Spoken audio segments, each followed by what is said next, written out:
The sun hung low and angry in the western sky, painting the barren landscape in shades of rust and gold. The year was 1887, and the drought had been merciless for 3 seasons running. Where once tall prairie grass had swayed in the wind, now only stubborn patches of buffalo grass clung to the cracked earth, brown as old leather and just as tough. A lone figure stumbled across this desolate expanse, her shadow stretching long and thin behind her.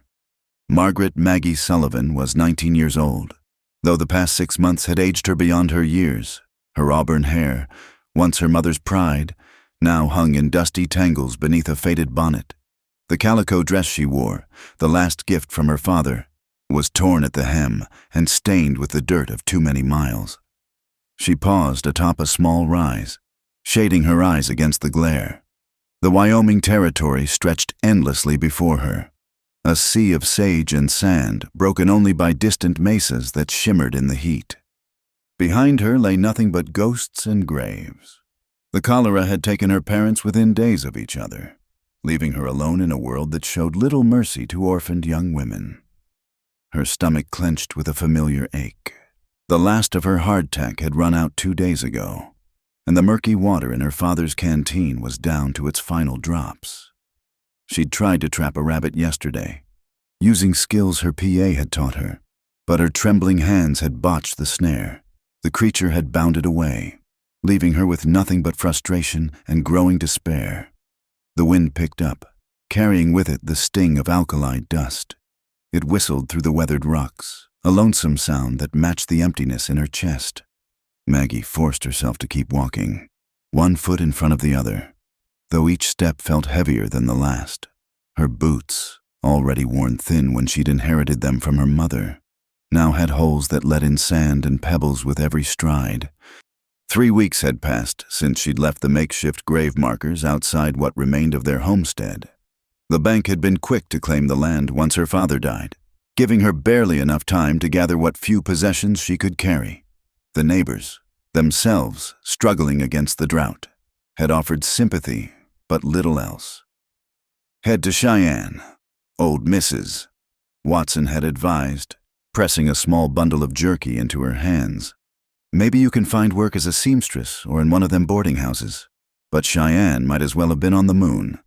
The jerky was long gone, traded to a traveling peddler for information about water sources that had turned out to be dry as bones. Now she was lost, truly lost, with the vast indifference of the frontier pressing in from all sides. As evening approached, she sought shelter in the lee of a large boulder, its surface still warm from the day's heat. Her fingers fumbled with the worn blanket in her pack, the wool rough and smelling of smoke and sweat. She'd learned to make no fire after dark. The light attracted attention, and not all of it welcome. 2 nights ago, she'd hidden in a dry gulch while a group of riders passed, their drunken laughter and crude jokes making her heart pound with terror. The memory made her wrap the blanket tighter around her shoulders. She was no fool. She knew what happened to young women alone in this lawless country. The stories whispered among the church ladies back home had been warning enough, but knowing and experiencing were different things entirely. Each day of hunger and thirst wore down her defenses, made her consider options that would have horrified her parents. Maggie pulled out the one treasure she'd managed to keep hidden, a small daguerreotype of her family, taken the year before the sickness came. Her father stood tall and proud in his Sunday best, her mother beside him with that gentle smile that could soothe any hurt, and there she was between them, young and innocent, unaware of the trials waiting just beyond the frame.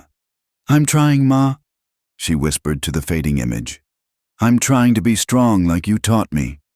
But strength was a luxury she could barely afford anymore. The human body could only endure so much before it began to betray its owner. Her hands shook constantly now. Whether from hunger or exhaustion, she couldn't tell.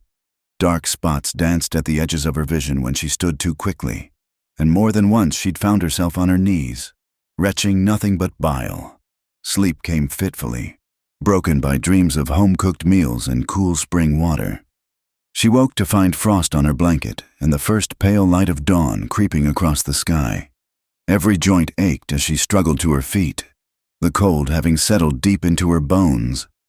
It was then she heard it, the distant lowing of cattle carried on the morning breeze. Her heart leapt. Where there were cattle, there were people. Ranchers meant food, water, civilization, but it also meant risk. She'd heard plenty of stories about ranch hands, rough men who'd been too long without gentle company.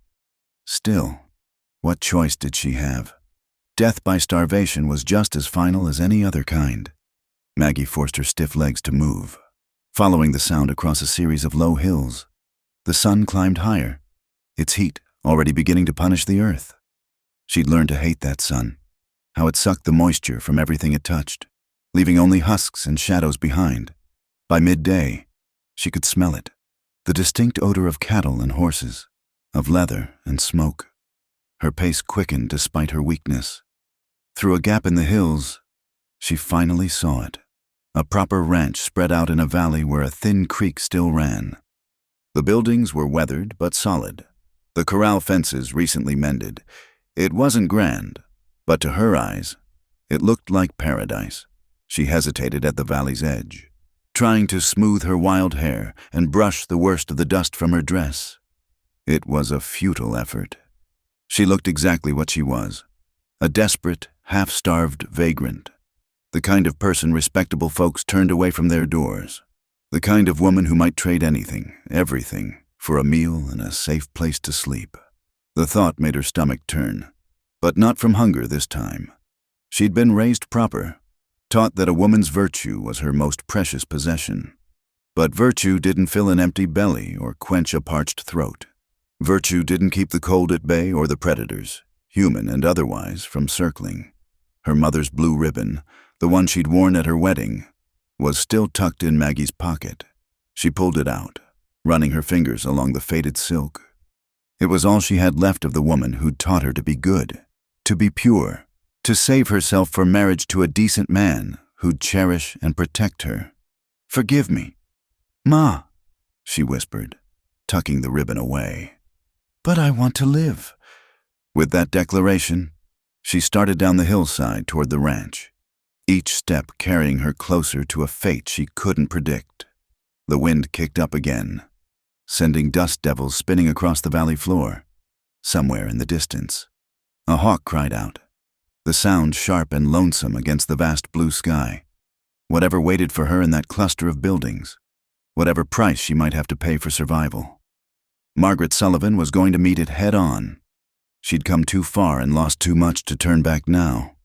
The wild frontier had already taken everything from her, her family, her home, her innocence.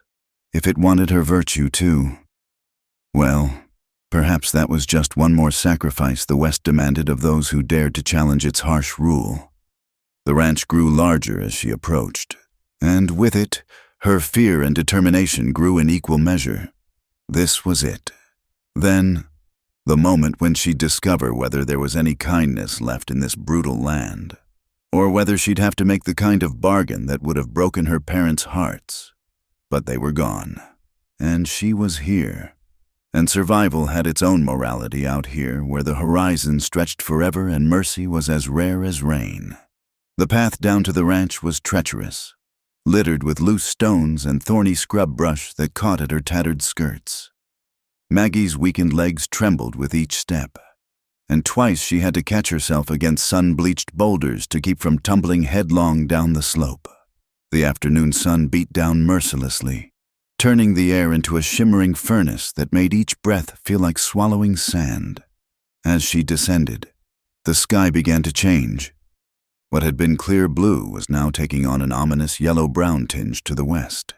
She'd seen that color before, in the weeks after her parents died, and her heart sank. A dust storm was building, one of those fierce prairie tempests that could strip skin from bone and bury a person alive if they were caught in the open. She pushed herself harder, ignoring the sharp pain in her side and the way her vision swam. The ranch buildings were still a good mile off, and the wall of dust was rolling in fast, eating up the horizon like some biblical plague. The wind picked up, hot and gritty, tearing at her bonnet and sending her hair whipping across her face. By the time she reached level ground, the storm was almost upon her. The cattle she'd heard earlier were nowhere to be seen, likely driven to whatever shelter the ranch hands could find. Dust devils danced across the barren ground, and the air itself seemed to crackle with static electricity. She could taste copper on her tongue, feel the grit already working its way into every fold of fabric, every pore of exposed skin. She ran, or tried to. It was more of a stumbling lurch, her body too depleted to manage anything more. The world was disappearing behind a curtain of brown, the ranch buildings fading in and out of view like mirages. Her foot caught in a prairie dog hole, sending her sprawling face first into the dirt. The impact knocked what little wind she had from her lungs, and for a moment she just lay there, tasting blood and earth. "Get up!" a voice in her head commanded. It sounded like her mother's, stern but loving. "Get up!" Margaret rose. "Sullivan women don't quit!" She pushed herself to her knees just as the full force of the storm hit. The world vanished into a howling, stinging chaos. Sand and debris pelted her from all directions, finding every bit of exposed skin. She pulled her mother's shawl up over her nose and mouth, squinting through the maelstrom, trying to keep her bearings. The ranch had been straight ahead, hadn't it? Or was it to the left now? The storm had stolen all sense of direction. She crawled forward on hands and knees, her dress tearing on hidden rocks and thorns. Each foot gained felt like a mile, each breath a battle against the suffocating dust. Her lips were cracked and bleeding, her throat raw. This was how she would die, she realized with a strange calm, not from starvation or thirst or the violence of men, but from the land itself, swallowed up by its terrible indifference. Then her hand hit wood, a fence post, solid and real. She pulled herself up against it, following the fence line by touch more than sight, post by post. She made her way forward, the wood her only anchor in the chaos.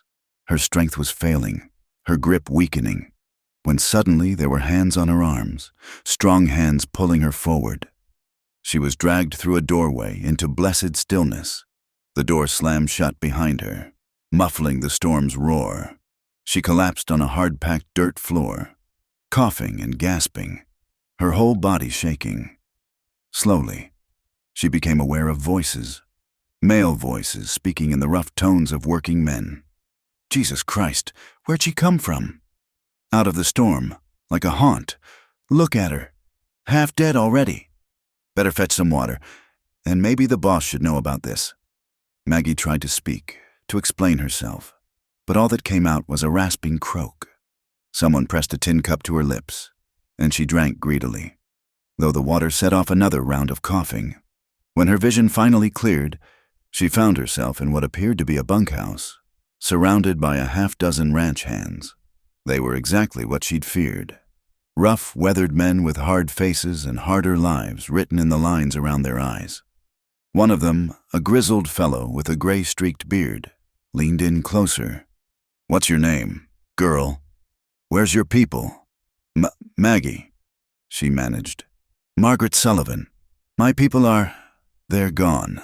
Cholera." The men exchanged glances. Orphaned young women showing up at remote ranches rarely had happy stories or good intentions. She could see the calculations in their eyes, the assumptions being made. A younger hand, barely older than herself, with sandy hair and an uneven attempt at a mustache, grinned in a way that made her skin crawl. "Well now, ain't you a pretty little thing under all that dust? Bet you clean up real nice." "Shut your mouth, Billy," the bearded man snapped, but his own gaze was appraising, taking in her torn dress and desperate state. "You got any money, girl? This ain't no charity house." Maggie's hand went instinctively to her pocket, where she'd once kept the few coins her father had left her. They'd been spent weeks ago on that misleading information about water. I don't have money, but I can work. I can cook, clean, mend." "That's so." Another man, this one with a scar across his cheek, laughed unpleasantly. "Seems to me a girl your age might have other things to trade, especially one showing up with nothing but the clothes on her back." The implication hung heavy in the dusty air. Maggie felt heat rise to her cheeks, shame and anger warring with desperation. She knew what they were thinking. what they were suggesting. Part of her wanted to slap the leering faces, to storm out with whatever dignity she had left, but the storm still raged outside, and her body was at its limit. "I'm not," she started, then stopped. Not what? Not that kind of woman? But what kind of woman was she now? Really? One who would do whatever it took to survive another day. The distinction seemed to matter less with each passing moment of hunger and exhaustion. Billy stepped closer, his intentions clear in his eyes. "Come on now, sweetheart. We ain't seen a woman in near 3 months. You play nice with us. We'll make sure you get fed real good. Hell, might even let you stay on permanent like." "I said shut it, Billy." The bearded man's voice carried more authority this time. "Nobody's touching nobody without the bosses say so. You know the rules." "Rules," Billy spat. "Henderson ain't gonna care about some stray—" "Henderson might care more than you think," came a new voice from the doorway. All heads turned. Through her blurred vision, Maggie saw another figure, tall and lean, silhouetted against the storm light filtering through cracks in the door. This man carried himself differently than the others, with a quiet authority that made the ranch hands step back. "Mr. Garrison," the bearded man said. "Didn't know you were back from town already. Storm caught me halfway."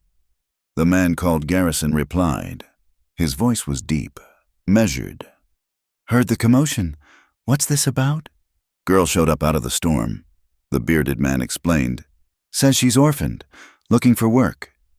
Garrison stepped further into the bunkhouse, and Maggie got her first clear look at him. He was perhaps 35, with dark hair touched by premature silver at the temples and a face weathered by sun and wind. His clothes, while dusty from travel, were of better quality than the ranch hands, marking him as someone of importance. Maybe the foreman, she thought, or the owner's son. His eyes, a striking gray like storm clouds, studied her with an intensity that made her want to shrink back. But there was something else in that gaze, something that wasn't crude speculation or contempt. It looked almost like recognition, or perhaps just surprise. "What's your name?" he asked, his tone neutral. "Margaret Sullivan. Sir, Maggie." She tried to stand but swayed dangerously. Garrison caught her elbow, steadying her with a grip that was firm but not threatening. "When's the last time you ate, Miss Sullivan?" The simple courtesy of being called Miss almost undid her.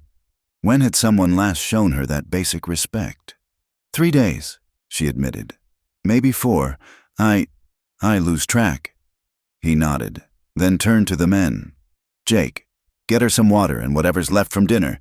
Billy, you and Tom get back to checking the stock before this storm gets worse. The rest of you, find something useful to do that doesn't involve gawking." The men grumbled but obeyed, filing out into the storm with practiced efficiency.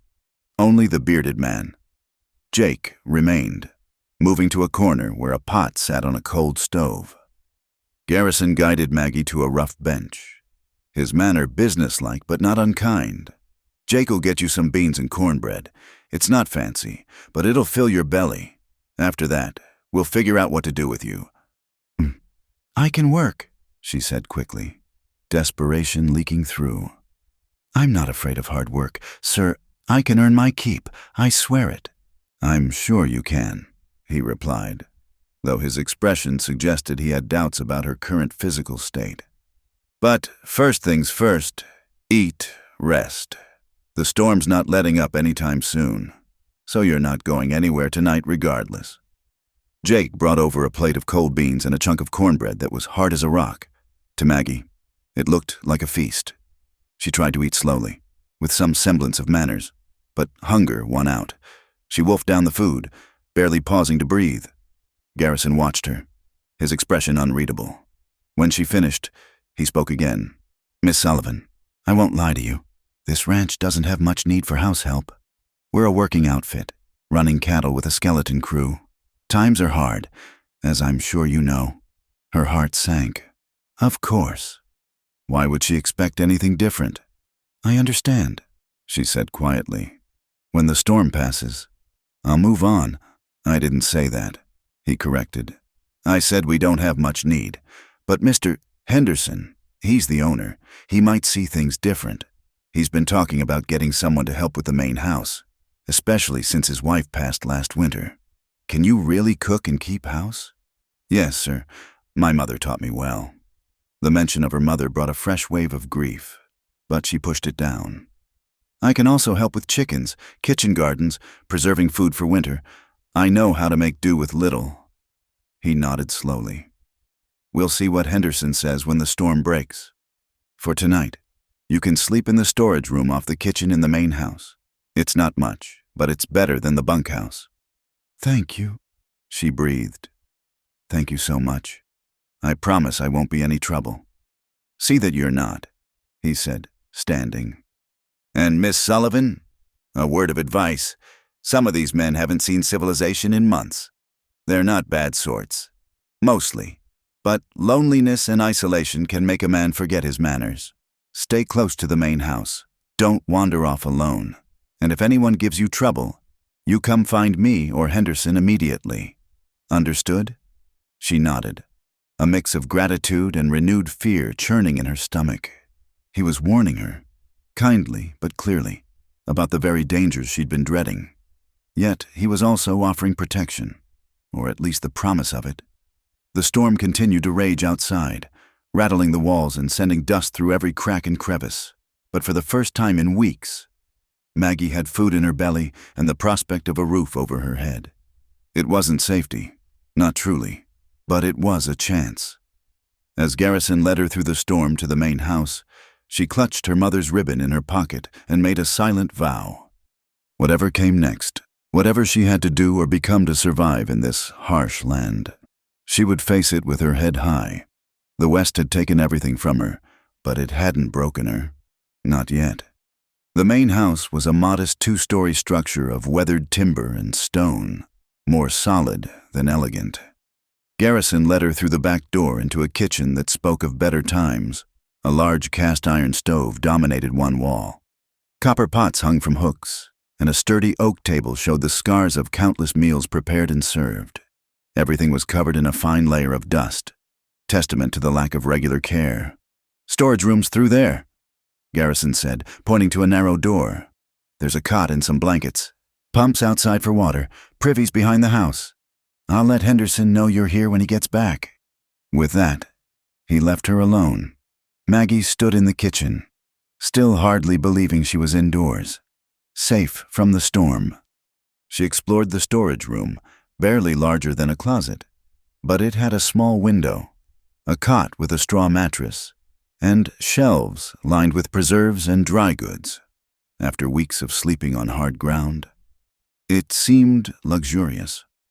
She was attempting to wash the worst of the dust from her face and hands when she heard heavy footsteps on the porch. The front door opened and closed with a bang that rattled the windows.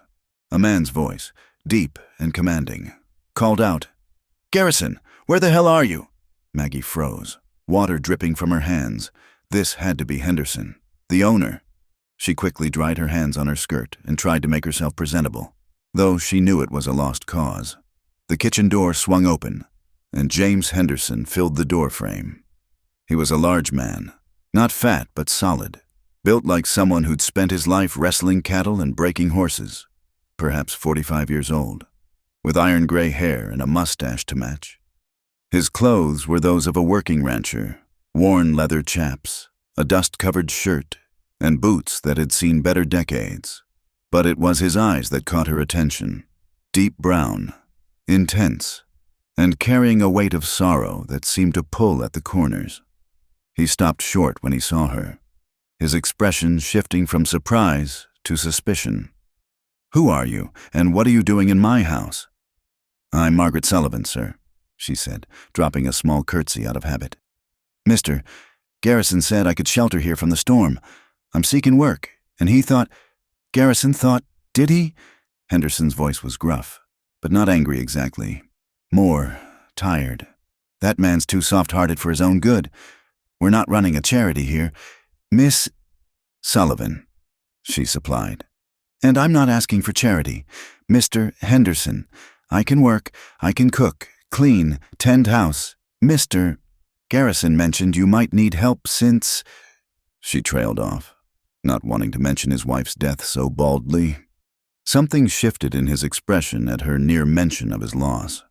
He moved into the kitchen, his movements careful, as if he was trying not to disturb ghosts. Since Martha died? Yes. He was quiet for a moment, then seemed to really see her for the first time. Good Lord, girl, you look half-starved. When did you last eat? Mr. Garrison had Jake give me some beans and cornbread. Sir. That all? Martha would box my ears if she knew I let a hungry woman make do with cold beans. He moved to the stove with surprising efficiency for such a large man. Sit, I'll heat something proper. I should be the one. Sit, he repeated, and there was no arguing with that tone. Maggie sat at the kitchen table, watching as he built up the fire in the stove and set a pot of stew to warming. His movements were practiced, speaking of many meals prepared alone. The silence stretched between them, not quite comfortable but not hostile either. Where are your people? He asked finally, stirring the pot. Dead, sir. Cholera took them 3 months back. We had a small place east of here, but the bank... She shrugged, the gesture encompassing all the common tragedies of frontier life. He nodded, unsurprised. And you've been on your own since then? Yes, sir. Dangerous for a young woman alone. It wasn't a question. Yes, sir, she repeated, quieter this time. He ladled stew into a bowl and set it before her along with fresh bread, not cornbread, but actual wheat bread. Eat slow, he advised. Your stomach's not used to rich food. The stew was simple, beef, potatoes, carrots, but to her it tasted like ambrosia. She forced herself to eat slowly, aware of his eyes on her. He'd poured himself a cup of coffee and sat across from her, his large hands wrapped around the tin mug. Can you really cook? He asked abruptly. Yes, sir. My mother taught me. I can make do with little stretch supplies. Preserve food for winter. I kept house for my parents. Did all the washing and mending too. What about ranch work? Ever tend chickens? Kitchen garden? Yes to both. I can also help with calving if needed, though I know that's not usual woman's work. He grunted, which might have been approval or dismissal. How old are you, Miss Sullivan? 19, sir. 19. He stared into his coffee. Martha and I, we had a daughter. Would have been about your age now, if the fever hadn't taken her 10 years back. The kitchen fell silent, except for the storm still raging outside. Maggie didn't know what to say to such a revelation, so she said nothing. Henderson seemed to shake himself from his memories. I run this ranch with 8 hands, plus Garrison as foreman.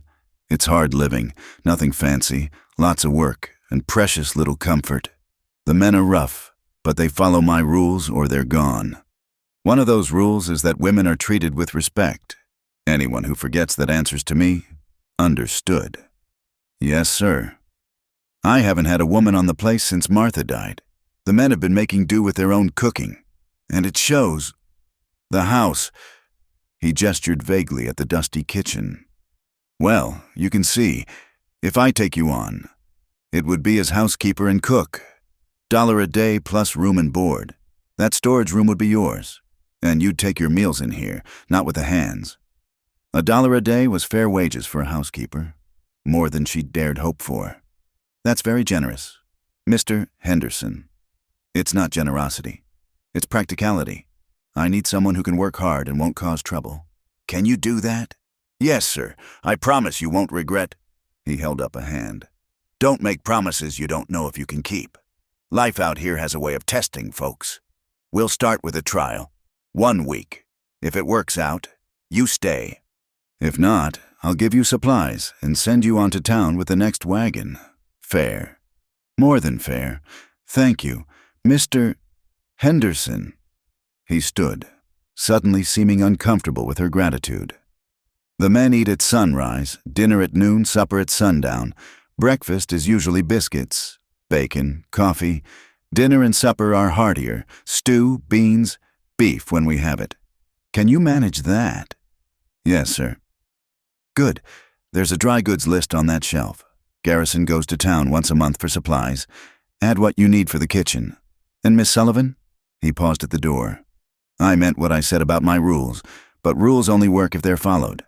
You have any trouble, any at all, you come to me or Garrison immediately. Don't try to handle it yourself. This isn't about questioning your capability. It's about maintaining order. Clear. Very clear, sir. He nodded once and left, his footsteps heavy on the stairs as he went up to his room. Maggie sat alone in the kitchen, the reality of her situation slowly sinking in. She had a job, a roof over her head, and the promise of regular meals. It was more than she'd had in months, more than she'd dared hope for when she'd stumbled toward the ranch. But she wasn't naive. She'd seen the way some of the hands had looked at her, heard the implications in their words. Henderson's rules were a comfort, but rules were only as strong as the men who enforced them. And while Henderson seemed like a decent man, grief could change people, make them unpredictable. She thought of her desperate plan when she'd approached the ranch, the shameful bargain she'd been prepared to make.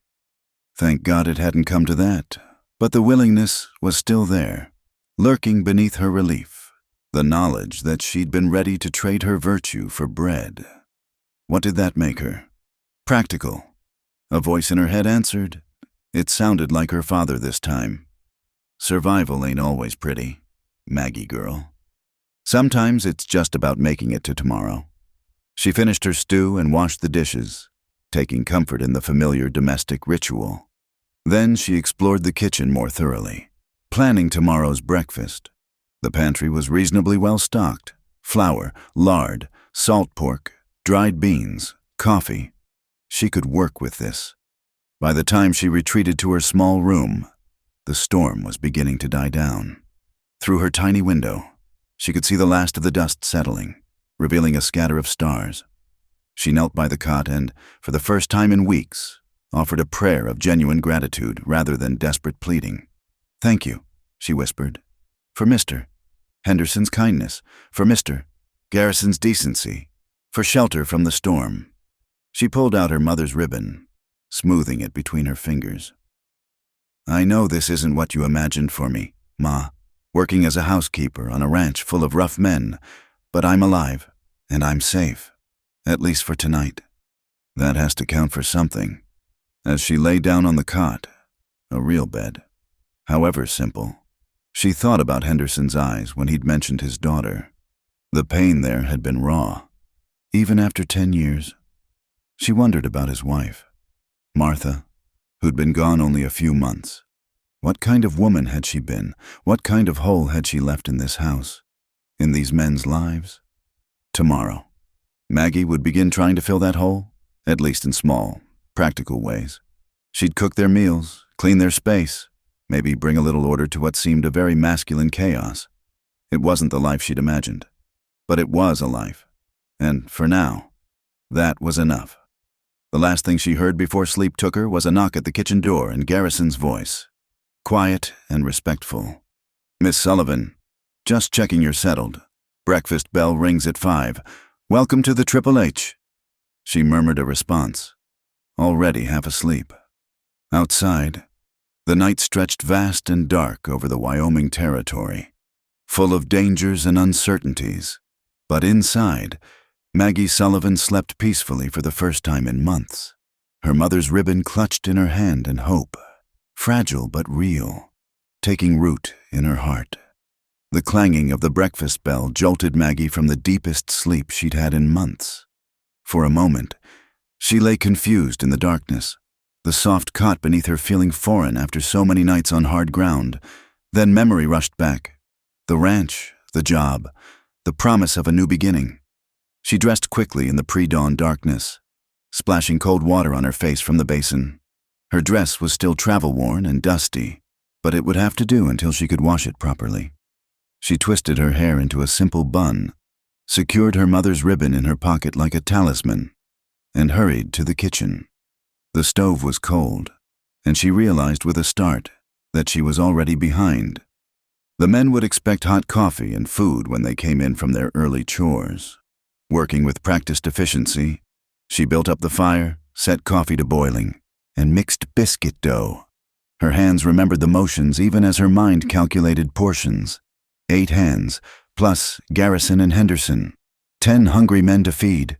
By the time Boots stomped on the porch, she had biscuits in the oven, bacon sizzling in cast-iron skillets, and a pot of beans from yesterday warming on the back of the stove. The coffee was strong and hot, the way working men liked it. The hands filed in, bringing with them the smell of horses, leather, and tobacco. They stopped short when they saw her at the stove, clearly having forgotten about the new addition to the ranch. Jake, the bearded man from yesterday, recovered first. Well, I'll be damned. Hot breakfast for a change. He inhaled deeply, and it actually smells edible. The others crowded in, finding seats at the long table. Maggie kept her eyes on her work, but she could feel their gazes following her movements. She served the food quickly, platters of biscuits, bacon, and beans, then retreated to the corner by the stove. "Ain't you eating?" one of the men asked. He was older, with graying hair and kind eyes. "After you all are finished," she replied quietly. It was proper protocol. The help didn't eat with the family or workers. Henderson entered last, Garrison at his side. The boss took his seat at the head of the table, surveyed the spread, and nodded approvingly. "Looks good, Miss Sullivan." The men ate with the single-minded focus of those who worked hard for their appetite. Conversation was minimal, mostly requests to pass the biscuits or comments about the day's work ahead. But Maggie caught the appreciative looks, heard the satisfied sighs. After months of their own rough cooking, a proper meal was clearly welcome. Billy, the young hand who'd made her uncomfortable yesterday, kept trying to catch her eye. "These biscuits are something special, Miss Maggie, almost as pretty as the hands that made them." "That's enough, Billy," Garrison said mildly, but with an edge that suggested it was a warning. Henderson's voice was harder. "Miss Sullivan is our housekeeper, not entertainment. You'll treat her with the same respect you'd show any woman in town, or you'll find yourself looking for work elsewhere. That clear?" "Yes, sir," Billy muttered, his ears reddening. "That goes for all of you." Henderson continued, his gaze sweeping the table. "Any man who forgets his manners forgets his place on this ranch." The meal finished in subdued silence. As the men filed out to their work, several tipped their hats to her with murmured thanks. Jake lingered, helping to clear plates without being asked. "Don't mind Billy," he said quietly. "He's young and stupid, but mostly harmless. The boss'll keep him in line." "Thank you," Maggie said, grateful for the kindness. When the kitchen was empty, save for herself, she finally sat down to her own breakfast. The food tasted better than it had any right to, seasoned with the satisfaction of work well done. Henderson appeared in the doorway as she was finishing. "Walk with me," he said. It wasn't quite an order, but close. She followed him out onto the porch, where the morning sun was just beginning to paint the mountains gold. The storm had passed, leaving the air clean and sharp. The ranch spread before them, the barn, corrals, bunkhouse, and beyond that, rangeland stretching to the horizon. "This place was nothing when Martha and I started it," Henderson said, his voice thoughtful. "Just dreams and hard work. We built it together, board by board, fence post by fence post. She made it a home. I just made it profitable." He was quiet for a moment, lost in memory. Then he seemed to shake himself back to the present. "I'm not an easy man to work for.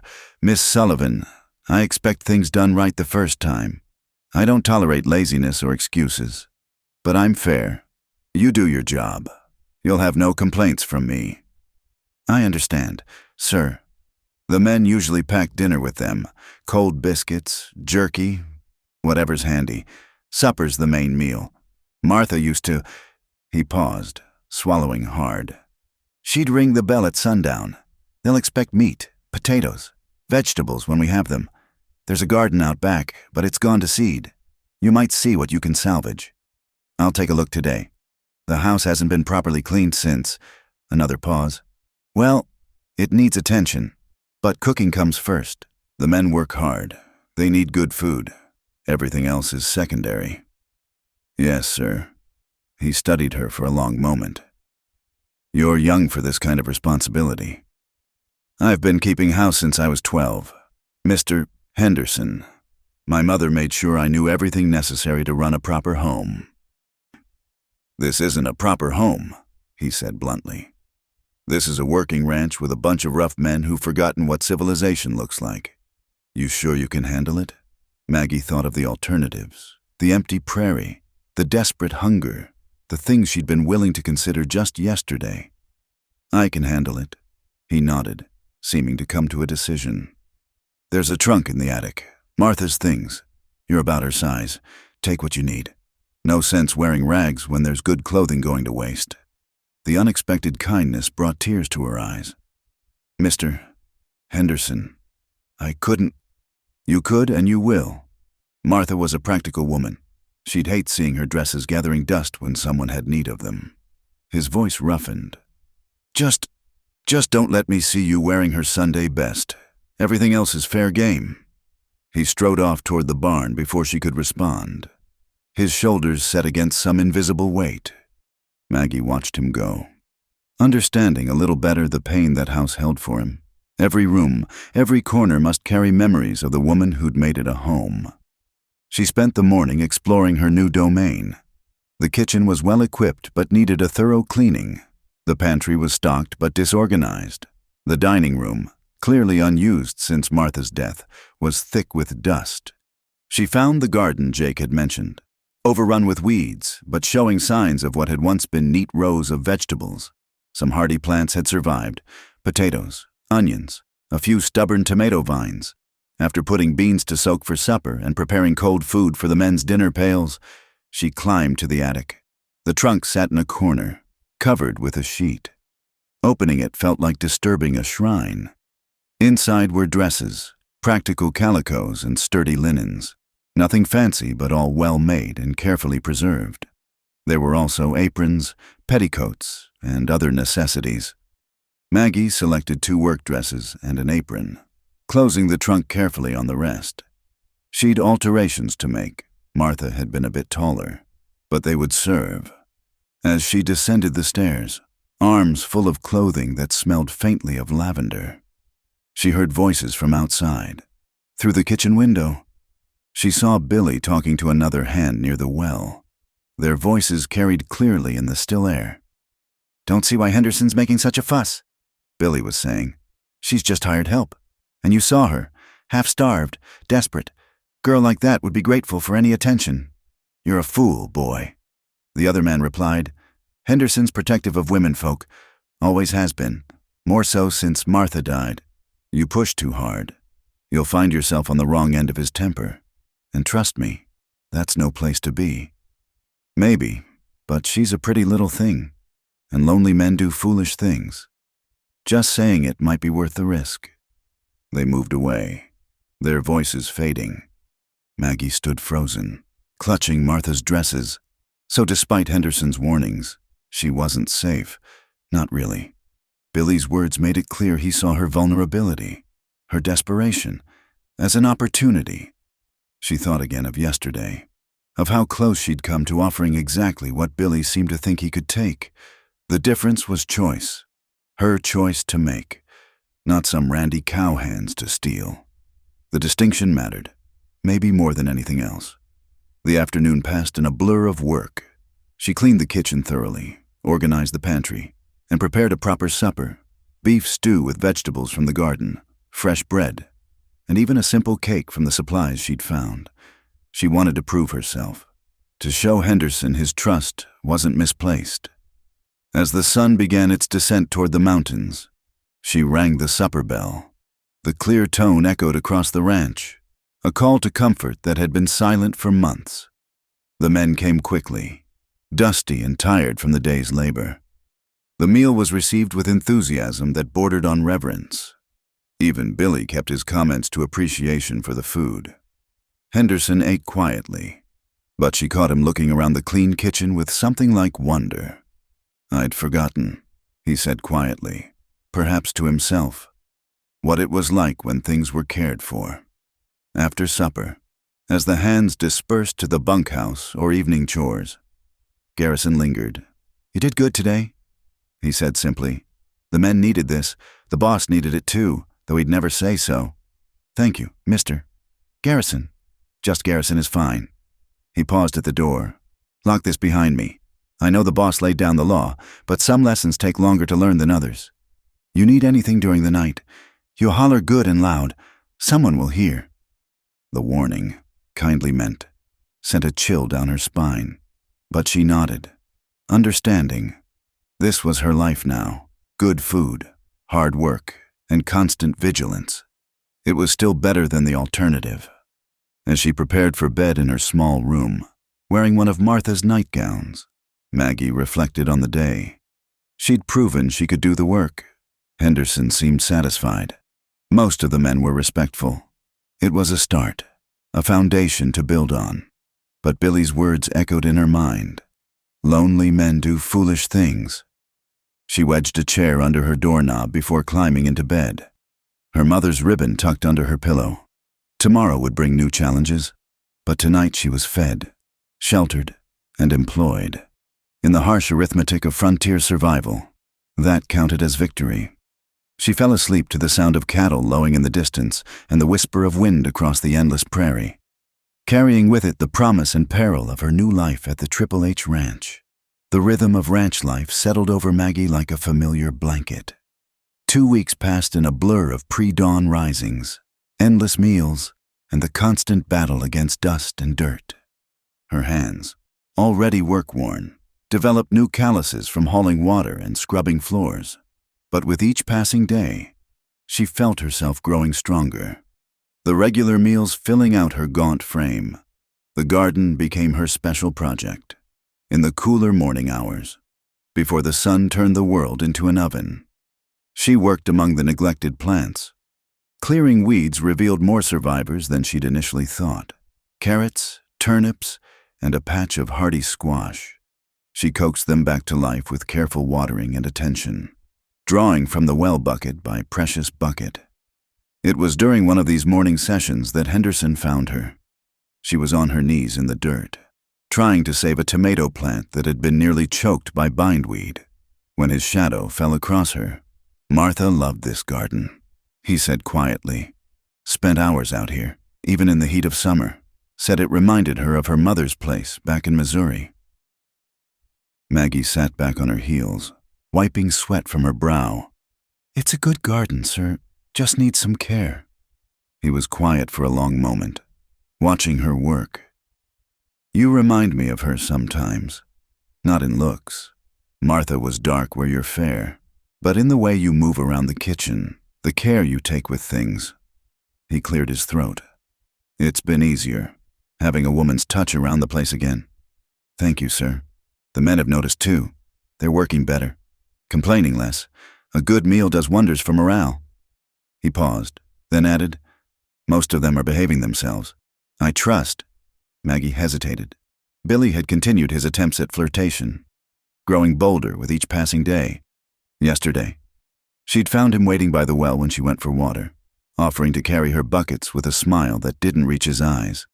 She'd managed to discourage him politely, but his persistence worried her. Miss Sullivan? Henderson's voice sharpened. Has someone been bothering you? It's nothing I can't handle, sir. That wasn't what I asked. She sighed, knowing he wouldn't let it go. Billy's been overly friendly, but he hasn't done anything improper, just words and looks. Henderson's face darkened. I'll speak to him. Please don't, she said quickly. It might make things worse. He's young and foolish, but I don't think he means real harm. Maybe not, but foolishness can turn dangerous quick out here. He studied her face. You promise me, if he crosses a line, any line, you tell me immediately. I promise. He nodded and turned to go, then paused. We're driving some cattle to the summer pasture tomorrow. Most of the men will be gone for 3 days. Jake and old Pete will stay behind to watch the place. You'll be safer with Billy gone, but lock up tight at night anyway. The prospect of Billy's absence was a relief, though she tried not to show it. I'll prepare food for the drive. Appreciated. The boys eat better on the trail when they have your cooking. That afternoon, She baked extra bread and prepared dried meat and beans that would travel well. The kitchen was stifling in the summer heat, but she found satisfaction in the work. This was what she'd been raised to do: feed people, care for a household, create comfort where she could. As evening approached and she rang the supper bell, she noticed storm clouds building on the horizon. The air had that heavy, electric feeling that preceded the violent thunderstorms common to the high plains. The men noticed too, talking over dinner about moving the cattle out early to avoid getting caught in bad weather. "Could be a gully washer," Jake observed, studying the sky through the window. "Haven't had good rain in weeks. Might help that garden of yours, Miss Maggie, if it doesn't wash it away entirely." Another hand added, "Billy," she noticed, was quieter than usual, shooting dark looks between her and Henderson. Word of the boss's displeasure had clearly reached him, though Henderson hadn't said anything publicly. The young cowhand's sullen expression made her uneasy. After supper, as the men prepared for an early departure, Billy cornered her by the pump. She'd gone out for water for the breakfast preparations, thinking all the hands had returned to the bunkhouse. "Henderson warn you off me?" he asked, his voice low and angry. "Tell you I'm not good enough for a high and mighty housekeeper?" "Mister, Henderson is protective of all women," she said carefully, trying to edge around him. "It's nothing personal." "Nothing personal?"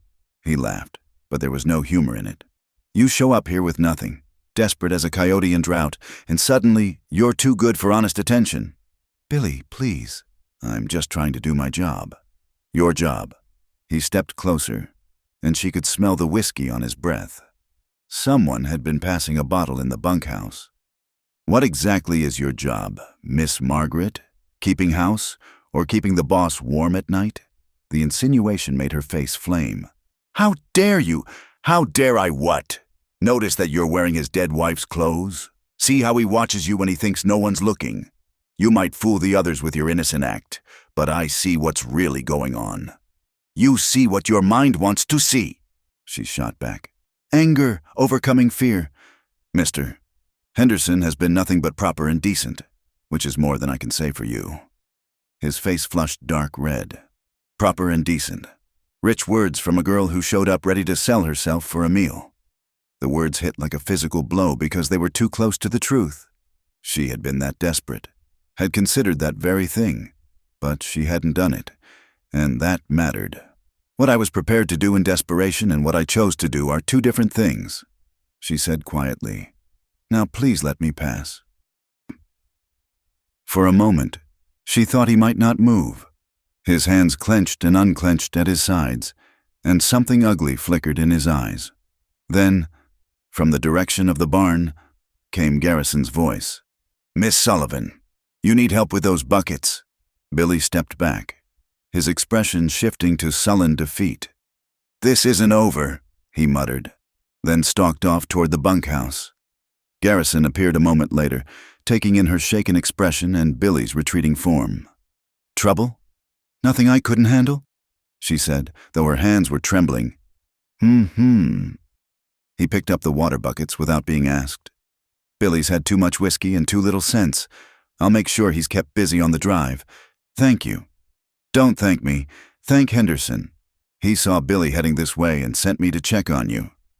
He carried the water to the kitchen, setting the buckets by the stove. "Lock up tight tonight. Storm's coming in more ways than one." As if to underscore his words, thunder rumbled in the distance. Maggie secured the doors and windows, then went to her small room. Through her window, she could see lightning flickering on the horizon, illuminating the massive thunderheads building in the west. She tried to sleep but found herself listening to every sound, the wind picking up, the first spatters of rain, the creaking of the old house. Sometimes she thought she heard footsteps on the porch, but when she peeked through the curtain, no one was there. The storm hit in full force near midnight. Rain hammered on the roof like bullets, and lightning turned night into stuttering day. Thunder shook the house to its foundations. In the midst of the chaos, she heard something different, a banging that wasn't quite in rhythm with the storm. Her blood ran cold. Someone was trying the kitchen door. She clutched her mother's ribbon, heart pounding. The chair was still wedged under her doorknob, but it seemed flimsy protection against whoever was out there. The banging came again, more insistent, then cutting through the storm. Henderson's voice. "Who's there? State your business!" The banging stopped. She heard muffled voices. Then Henderson's again, loud and angry. "Get back to the bunkhouse, you drunken fool! Try this again and you'll be off my land come morning." Footsteps retreated, followed by Henderson's heavier tread on the porch. He knocked gently on the kitchen door. "Miss Sullivan? It's Henderson. You all right in there?" She hurried to let him in, relief making her knees weak. He stood in the doorway, water streaming from his hat and coat, a shotgun in his hands. "I'm fine," she said. Was it Billy, drunk as a skunk and full of bad ideas? His expression was grim. "He'll be gone in the morning. Drive or no drive, I won't tolerate this kind of behavior." I don't want to cause trouble." "You're not causing anything," he said firmly. "A man who can't control himself with liquor can't be trusted with cattle or anything else. Should have sent him packing weeks ago." He stood there dripping on her clean floor, and suddenly the whole situation struck her as absurd. Here was her employer, armed and soaked, protecting her virtue in the middle of the night. A laugh bubbled up, slightly hysterical. "I'm sorry," she gasped. "It's just, this isn't quite how I imagined my life would go." To her surprise, he smiled, a real smile that transformed his weathered face. "Life rarely goes how we imagine. Martha used to say that God laughs at our plans." The mention of his wife sobered them both. He cleared his throat. "I'll have Jake bed down in the kitchen tonight, just to be safe. Tomorrow, Billy goes. Thank you, Mr. Henderson, for everything." He nodded, suddenly awkward. "Get some rest. Storm should blow through by morning." After he left, Maggie found herself wide awake despite her exhaustion. The rain continued its assault on the roof, but it no longer seemed threatening. Henderson's intervention had shown her something important. She wasn't as alone here as she'd thought. There were good men on this ranch, men who understood the difference between right and wrong. She thought about Billy's accusations about her and Henderson. Were they so obvious? She had noticed Henderson watching her sometimes, a softness in his eyes that wasn't there when he dealt with the men. And she'd begun to look forward to their morning conversations, to the way he sought her out to talk about the ranch, the weather, anything really. But that was foolishness. He was still mourning his wife, and she was his employee. Whatever kindness he showed her was just that, kindness. Nothing more. To think otherwise was to court the very trouble she was trying to avoid. The storm began to ease as dawn approached. Through her window, she could see the first gray light revealing a world washed clean.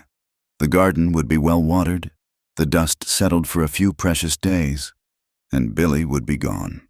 One threat removed from her fragile new existence. She rose and dressed in one of Martha's dresses, pinning her mother's ribbon to the collar for courage.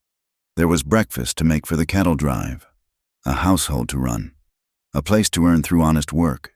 Whatever storms might come, weather or human, she would meet them head on.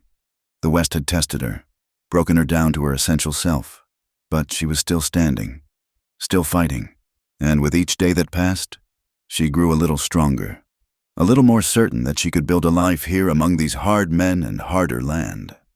As she lit the stove and set coffee to boil, she heard the men stirring in the bunkhouse. A new day was beginning at the Triple H Ranch, and Margaret Sullivan was ready to meet it. The drought returned with a vengeance after that brief storm. Within a week, the land was parched again, the grass turning brown and brittle under the relentless sun. The water level in the well dropped daily, and Maggie had to ration carefully, saving every drop she could. The cattle grew gaunt, their ribs showing through dusty hides. Henderson spent long hours in the saddle, searching for water sources, his face growing more lined with worry each day. The other ranchers in the area were suffering too. News came of places abandoned, Herds sold off for pennies on the dollar, families packing up and heading back east. "We need to find water," Henderson said one evening, staring at maps spread across the kitchen table. "The creek's down to a trickle. If we don't find something soon—" He didn't finish, but Maggie understood. Without water, the ranch would die. And with it, her newfound security. "My father used to talk about finding water," she offered hesitantly.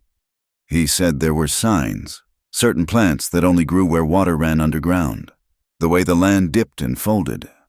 Henderson looked up, interest sparking in his tired eyes.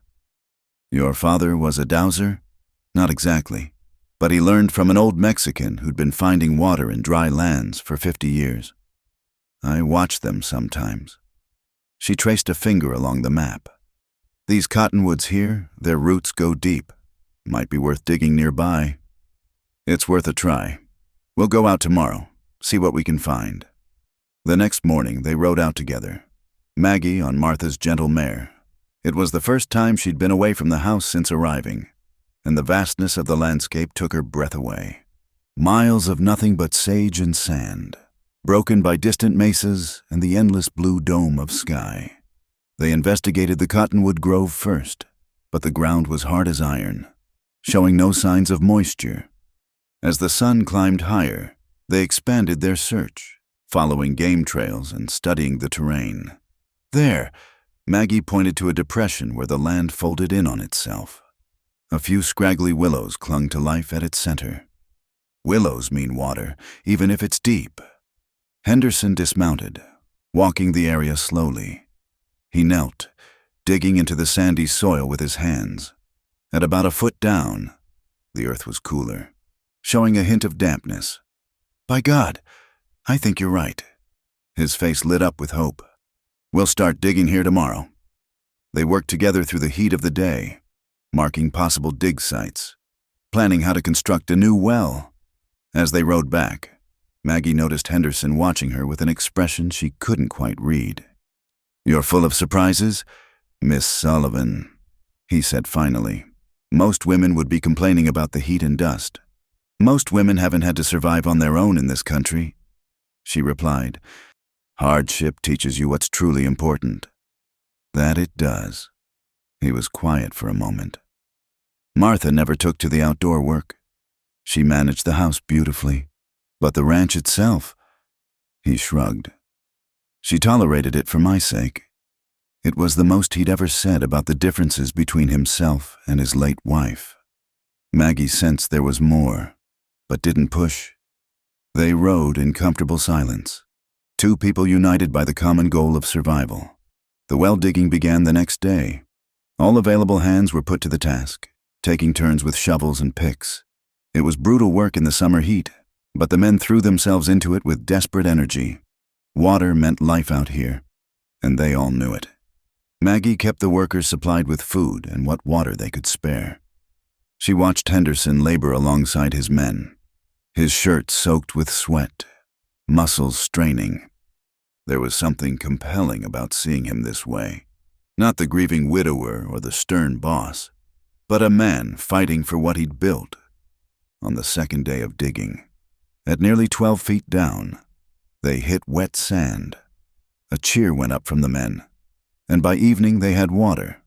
Not much, but enough to prove the well would produce. "We'll need to shore it up proper," Garrison said, grinning through the dirt on his face. "But this'll see us through if we're careful." That night, the mood at supper was celebratory. Even with Billy gone, he'd left the morning after the storm incident. His departure unmarked and unmourned, the crew was in high spirits. Someone produced a fiddle, and soon the kitchen rang with music and laughter. "Dance with me, Miss Maggie," Jake called out, his weathered face bright with joy. "Been too long since we had cause to celebrate," she laughed, allowing him to spin her around the kitchen in a clumsy two-step. Other hands took turns, keeping respectfully distant but clearly enjoying the moment of levity. Even old Pete, normally silent as a stone, tapped his foot to the rhythm. Henderson stood in the doorway, watching. When the music slowed, he stepped forward. "My turn." I think. The kitchen fell silent. He held out his hand to Maggie, his expression carefully neutral. She hesitated, aware of all the eyes upon them, then placed her hand in his. He was a surprisingly good dancer, leading her smoothly around the small space. His hand at her waist was proper, maintaining appropriate distance, but she was acutely aware of his presence, the warmth of him, the way he smelled of leather and soap. "Thank you," he said quietly. For her ears alone. "For the water idea. You may have saved this ranch." "It was just luck," she murmured, flustered by his nearness. "No, it was knowledge and the courage to speak up, both valuable traits." The fiddle stopped, and they stepped apart, the moment broken. The men dispersed to their evening chores, leaving Maggie and Henderson alone in the kitchen. She began, not sure what she should do. "Maggie," it was the first time he'd used her given name. "I need to say something, and I need you to listen without interrupting." She nodded, her heart suddenly racing. He ran a hand through his hair, suddenly looking younger, uncertain. "These past weeks, having you here, it's been like the house coming alive again. Not just the cooking and cleaning, but the way you fit in, become part of the place. The men respect you. Hell, I respect you. Mr. Henderson, James," he corrected. "My name is James, and I'm trying to say something I probably shouldn't, but this drought, the constant fight to keep going, it's made me realize how short life is." He moved to the window, staring out at the darkening sky. "Martha and I, we were partners, good partners, but there was never fire between us. We married young because it made sense. Our families approved, and we built a life together. I mourned her when she died, mourned the familiarity and comfort she represented, but—" He turned back to her, his eyes intense. "But I've never felt about anyone the way I'm starting to feel about you. And that terrifies me." Maggie's breath caught. She'd sensed something growing between them but had pushed it aside, afraid to hope. "James, I know it's too soon," he rushed on. "I know you're young, that you work for me, that people would talk. I know all the reasons this is foolish, but I also know that when you smile at breakfast, my whole day seems brighter. When you found that water, I wanted to sweep you up in my arms. When Billy threatened you, I wanted to tear him apart with my bare hands." The raw honesty in his voice made her tremble. "What are you saying?" "I'm saying I'm falling in love with you, Maggie Sullivan, and I don't know what to do about it." The kitchen seemed to shrink around them. Outside, she could hear the normal sounds of evening, horses nickering, men calling to each other, the wind picking up. But inside, the world had shifted on its axis. "I'm just your housekeeper," she said weakly. "No." He stepped closer, though still maintaining proper distance. "You're the woman who walked out of a dust storm and brought life back to this place. You're brave and clever and kind. You're nothing just about anything." Tears pricked her eyes. "People would say I'm taking advantage, that I'm after your money or position. Let them talk. I've never cared much for others' opinions. But your wife is gone, and I think she'd understand. Martha was nothing if not practical. She'd want me to find happiness again." Maggie thought of all the reasons this was impossible. The difference in their ages and positions, the gossip it would cause, the upheaval to her carefully constructed new life. But she also thought of the way he'd protected her, the gentleness in his hands when they danced, the loneliness they both carried like a physical weight. "I don't know what to say," she admitted. "Then don't say anything yet. Think about it. I'm not asking for an answer tonight or even soon. Just consider the possibility that we could build something together. Not just a working arrangement, but a real partnership, a real marriage, if you'd have me." The word hung between them like a challenge and a promise. Marriage, safety, security, respectability, but also complications, expectations. The intimacy she'd once been willing to trade for bread, but now seemed both more precious and more frightening. "I'll think about it," she whispered. He nodded, seeming to relax slightly. That's all I ask. And Maggie, whatever you decide, your position here is secure. I'd never use this against you or make you uncomfortable. If you say no, we'll go on as we have been. You have my word." She believed him. In this land of broken promises and harsh realities, James Henderson's word was solid as bedrock. He bid her good night and left, his footsteps heavy on the stairs. Maggie stood alone in the kitchen, her mind whirling. Through the window, she could see the new well, surrounded by mounds of excavated earth. They'd found water in the desert, against all odds. Perhaps other impossible things could happen too. Perhaps a desperate orphan could find not just survival, but love in this unforgiving land. Perhaps the very hardships that had brought her so low had also prepared her for this, for a man who saw her strength rather than her vulnerability, who offered partnership rather than mere protection. She touched her mother's ribbon, seeking guidance from the past. But the answer, she knew, lay in the future, in the choice between safety and risk, between contentment and the possibility of joy. Outside, clouds gathered on the horizon, promising more rain. The drought might be breaking at last, and with it, perhaps, other kinds of dry spells might end as well. The raiders came at dawn, when the sky was still pale pink and most of the ranch was just stirring. Maggie was in the kitchen, setting coffee to boil, when she heard the first gunshot crack across the morning air. Her blood froze. Through the window, she saw them, a dozen riders thundering down from the north ridge, bandanas covering their faces, guns drawn. These weren't ordinary rustlers looking to steal a few head of cattle. These were the Colton gang, whose reputation for violence had spread across 3 territories. "Raiders!" Garrison's voice bellowed from the yard. "All hands, get your guns!" More shots rang out. Maggie dropped to the floor as a bullet shattered the kitchen window, sending glass raining down. Her heart pounded as she crawled to the corner where Henderson kept a loaded rifle for emergencies. The door burst open. James stumbled in, blood seeping through his shirt sleeve. "Get to the root cellar," he commanded, shoving shells into his Winchester. "Lock yourself in." "You're hurt? It's nothing. Go!" He pushed her toward the cellar door, but she resisted. "I can shoot. My father taught me." She grabbed the rifle, checking its load with practiced efficiency. "You need every hand." He stared at her for a split second, then nodded grimly. "Stay low. Shoot from the windows. Don't try to be a hero." They took positions at opposite windows. Outside, chaos reigned. The ranch hands had scrambled for cover, firing from behind water troughs, fence posts, anything that offered protection. The raiders circled like vultures, shooting at anything that moved. Maggie's hands were steady as she sighted down the rifle barrel. Her father's voice echoed in her memory.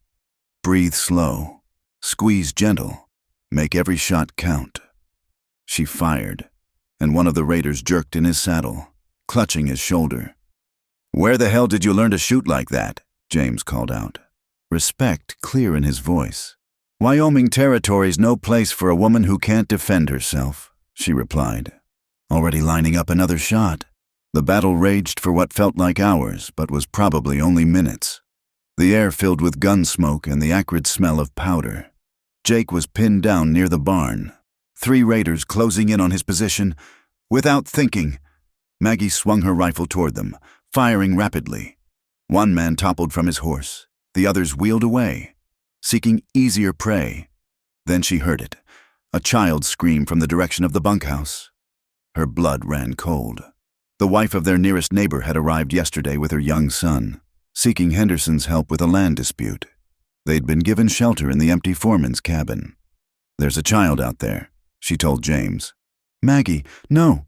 But she was already moving. She slipped out the back door, keeping low, using the smokehouse and chicken coop as cover. The shooting continued from the front of the ranch, the defenders slowly gaining the upper hand. But one raider had broken off from the main group, heading for the foreman's cabin where the woman and child were trapped. Maggie ran, her boots sliding in the dust. The raider had dismounted, kicking at the cabin door. She could hear the woman inside screaming, the child crying. Without hesitation, Maggie raised her rifle. "Leave them alone!" The man spun, his gun coming up. Time slowed. Maggie saw his finger tighten on the trigger, saw the barrel swing toward her. She fired first. The rifle bucked against her shoulder, and the raider crumpled to the ground. She stood frozen for a moment, staring at the still form. She'd never killed a man before, even in self-defense. The weight of it hit her like a physical blow, but the crying from inside the cabin snapped her back to reality. "It's safe," she called out. "Stay inside until it's over." She grabbed the fallen raider's gun and extra ammunition, then positioned herself at the corner of the cabin. From here, she had a clear view of the yard and could protect the woman and child if needed. The tide was turning. 2 more raiders were down, and the rest were starting to retreat. Garrison and the hands pressed their advantage, driving the attackers back. Henderson emerged from the house, his wounded arm not slowing him as he fired steadily at the fleeing bandits. One raider, perhaps their leader, wheeled his horse around for a final charge. He rode straight at Henderson, gun blazing. James stood his ground, firing back, but his rifle clicked empty. Maggie didn't remember making the decision to move. One moment she was by the cabin, the next, she was running across the open ground. She threw herself at James, knocking him aside as the raider's bullet whistled past. They hit the ground hard, rolling in the dust. The raiders swept past, already turning for another run. But Jake and Garrison fired simultaneously, and the man tumbled from his saddle. The remaining attackers, seeing their leader fall, spurred their horses and fled into the Badlands. "After them!" someone shouted, but Henderson called them back. "Let them go. See to the wounded." He helped Maggie to her feet, his face pale beneath the dust. "Are you hurt?" "No." She was shaking now, the aftermath of violence hitting her. "Your arm? Flesh wound?" He gripped her shoulders, his eyes intense. "You saved my life, and Jake's, and that woman and her boy. Do you understand what you did out there?" The world seemed to tilt. "I killed a man." "You saved lives," he corrected firmly. "That's what matters." The next hour passed in a blur. 2 ranch hands were wounded but would survive. The dead raiders were laid out in the barn, their faces uncovered for identification. The one Maggie had shot was young, perhaps 20, with a scraggly beard and cold eyes even in death. The woman she'd saved, Mrs. Patterson, clung to her with tearful gratitude.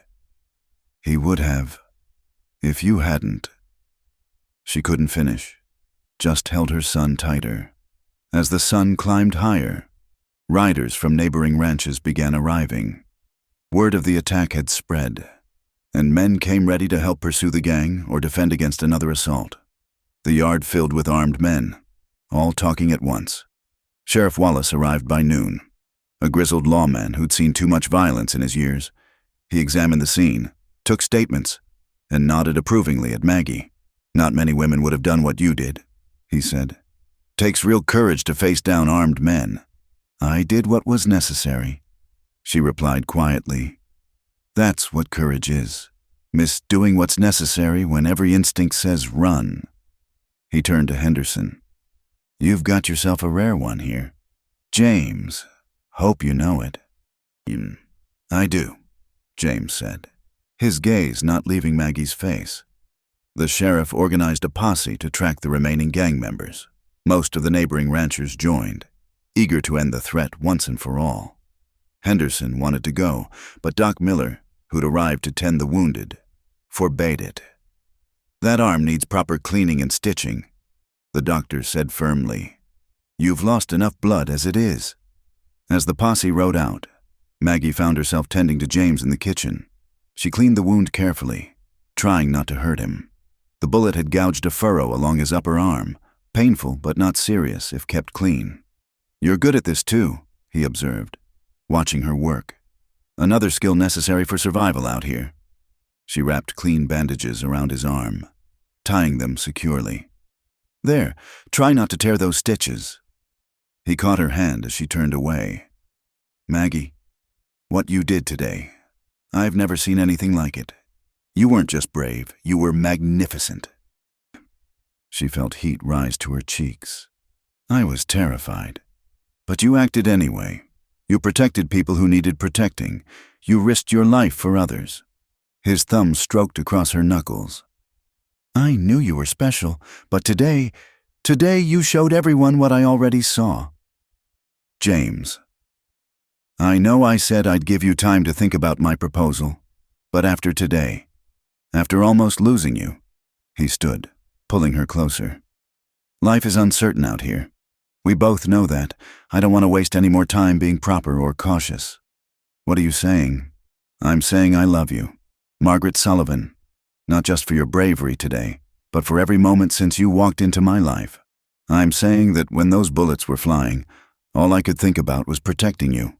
And when you saved my life, I knew I can't imagine a future without you in it." Tears blurred her vision. The morning's violence had stripped away pretense, leaving only raw truth. She'd faced death and dealt it, had protected the innocent and discovered her own strength. And through it all, one thought had sustained her, that she wanted to survive to see James again. "I killed a man today," she whispered. "That changes a person." "Yes," he agreed simply. "But you're still you. Still the woman who brought water to parched earth, who feeds hungry men and tends gardens and faces down dust storms. You're still good, Maggie. What you did was righteous."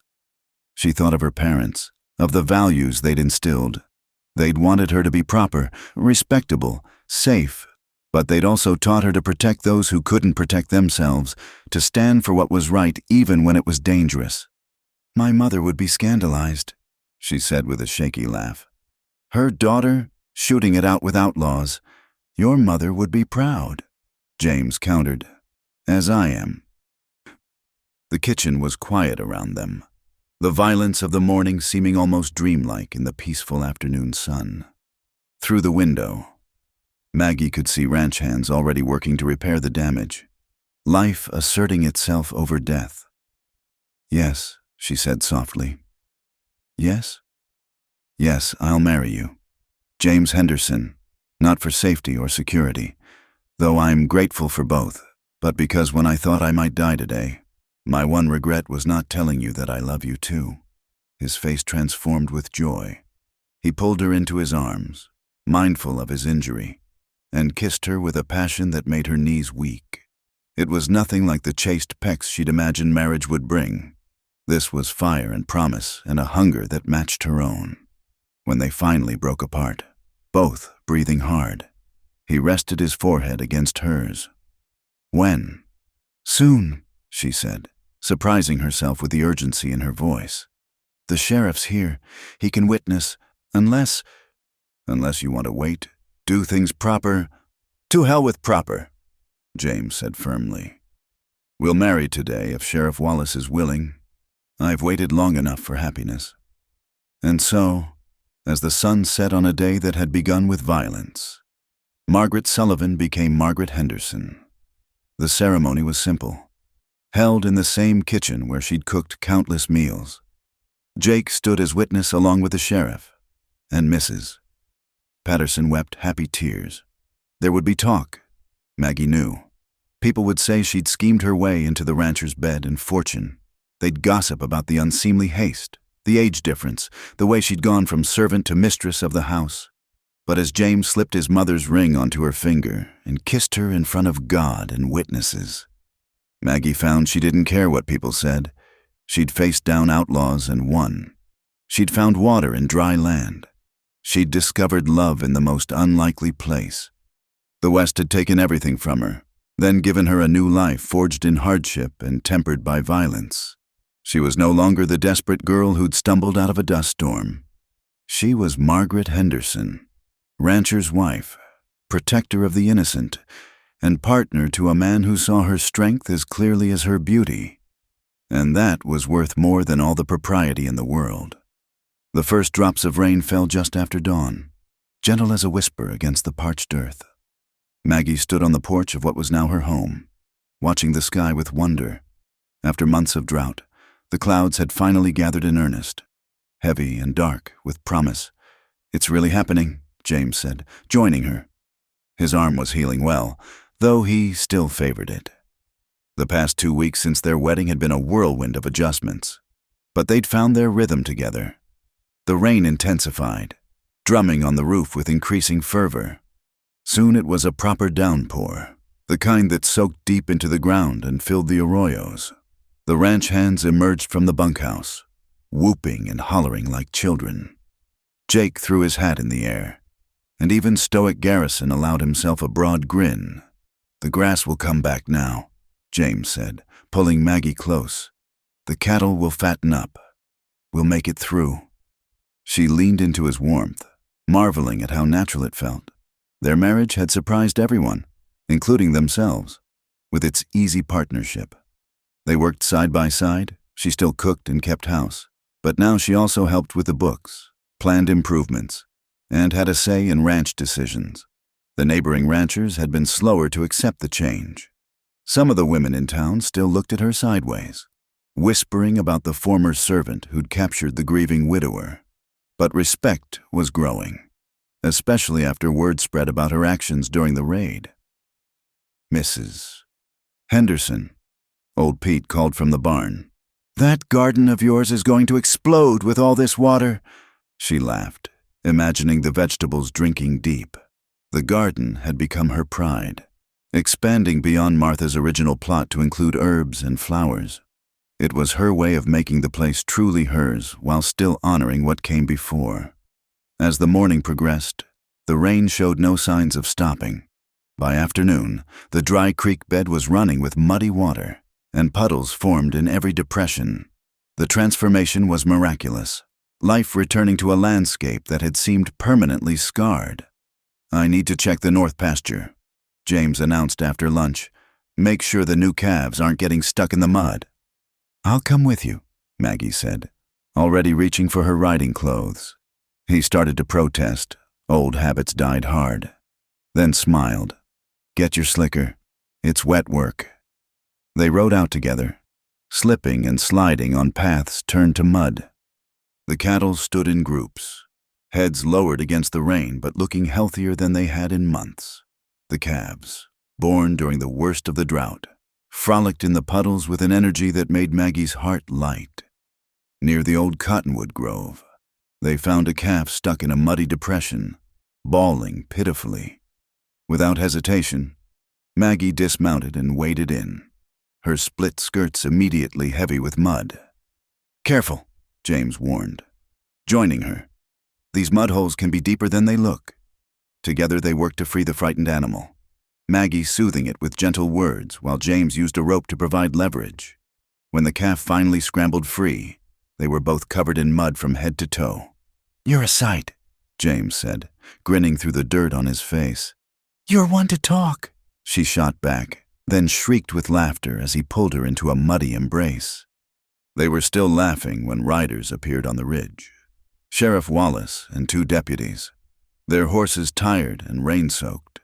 "Sheriff," James called out, trying to look dignified despite the mud. "What brings you out in this weather?" "Good news," Wallace replied, tipping water from his hat brim. "We caught up with the Colton gang, most of them. Anyway, they won't be troubling anyone again." Relief washed over Maggie. The threat that had lingered since the raid was finally ended. "There's more," the sheriff continued. "Turns out they had quite a stash of stolen goods. We're returning what we can identify to the rightful owners. And there's a reward. Territorial government had a bounty on Colton's head, $500. Give it to the families of the men they killed," James said immediately. Wallace shook his head. "Already taken care of. This is a separate reward, specifically for information leading to their capture. And since Mrs. Henderson's actions during the raid gave us the information we needed." He touched his hat to Maggie.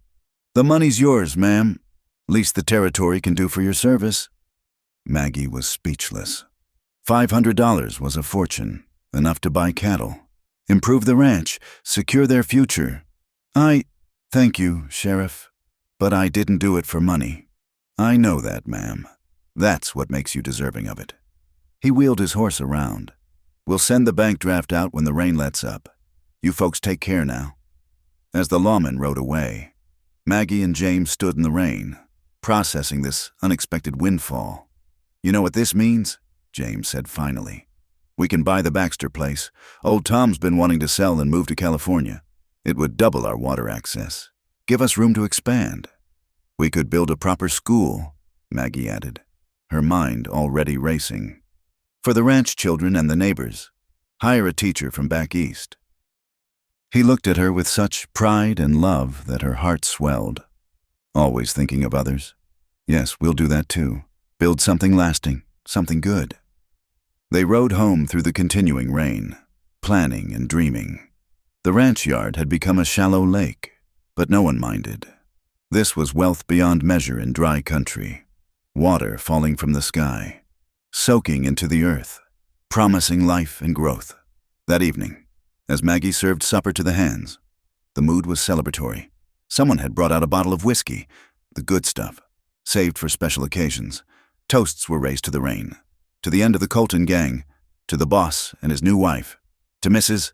Henderson, Jake declared, raising his glass. "Who can shoot like a man, cook like an angel, and ain't afraid of a little mud?" The men cheered, and Maggie blushed. These rough cowboys had become like family to her, protective older brothers who'd accepted her completely after the raid. Later, as she and James sat by the fire in their bedroom, she'd moved into the main house after the wedding, bringing warmth back to rooms too long cold. They talked about the future.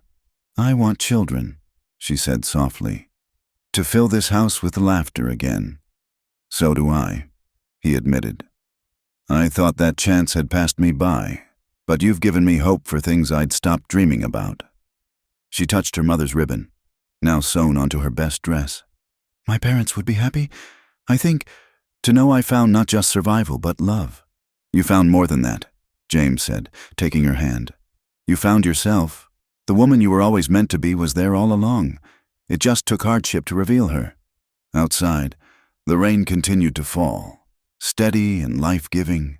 The drought was broken, both the physical one that had threatened the land and the emotional one that had gripped the ranch since Martha's death. New life was taking root, watered by tears and rain alike. Maggie thought back to that desperate girl who'd stumbled out of a dust storm, willing to trade anything for a meal. That girl was still part of her, a reminder of how quickly fortune could change. But she was so much more now. Wife, protector, partner in building something that would last. "What are you thinking?" James asked, studying her face in the firelight. "About how the worst moments of our lives can lead to the best." She said, "If my parents hadn't died, if the drought hadn't driven me here, if that storm hadn't forced me to your door, then I'd still be a bitter widower, going through the motions of living without really being alive," he finished. "And you'd never have discovered what a formidable woman you are." She kissed him then, pouring all her gratitude and love into the gesture. When they finally drew apart, the fire had burned low and the rain had gentled to a soft patter. "I love you, James Henderson," she whispered. "And I love you, Margaret Henderson, my wild rose of Wyoming." They sat together watching the dying fire. Two souls who'd found each other across loss and hardship. Tomorrow would bring new challenges. Running a ranch always did. But they would face them together, strong in their partnership and the knowledge that they'd already survived the worst. The rain stopped just before dawn, leaving the world washed clean and gleaming. Maggie rose early, as was her habit, and stood on the porch breathing in the sweet smell of wet earth. The sun broke through the remaining clouds, setting water droplets sparkling like diamonds on every surface. In the distance, she could see green already beginning to show through the brown, life returning to the land with stunning speed. The cattle lowed contentedly in the pastures. The chickens scratched in the mud. And from the bunkhouse came the sound of men preparing for another day's work. This was her kingdom now, her place in the world. Not the life she'd been raised to expect, but one forged by her own courage and choices. She'd learned that survival meant more than just staying alive. It meant finding purpose, building community, and opening your heart even when loss had taught you to protect it. As James joined her on the porch, slipping his arm around her waist, she smiled. The girl who'd been willing to trade her innocence for bread had discovered something far more valuable, that her true worth lay not in what she could surrender, but in what she could create, protect, and nurture. "Ready for another day, Mrs. Henderson?" James asked. "Ready for a lifetime of them," she replied, and as the sun climbed higher, painting the rain-washed world in shades of gold and green, Margaret Sullivan Henderson stood tall and unafraid, no longer a victim of the West's harsh demands, but a full partner in its endless promise of renewal. The wild frontier had tested her with drought and violence, loss and desperation, but it had also given her love, purpose, and the knowledge that she could face whatever came with courage and grace. In the end, that was the greatest gift of all. Not gold or safety or even love, but the discovery of her own indomitable spirit. And that was worth every trial that had brought her to this moment. Standing in the morning light with the man she loved, watching life return to the land they would tend together for all their days to come. Thank you for listening to this Wild West love story. Where are you enjoying this tale from? Please share in the comments below so we can connect with listeners around the world. Don't forget to subscribe to the From Wild West channel and share your thoughts about Margaret and James's journey. Your feedback helps us bring more authentic frontier stories to life.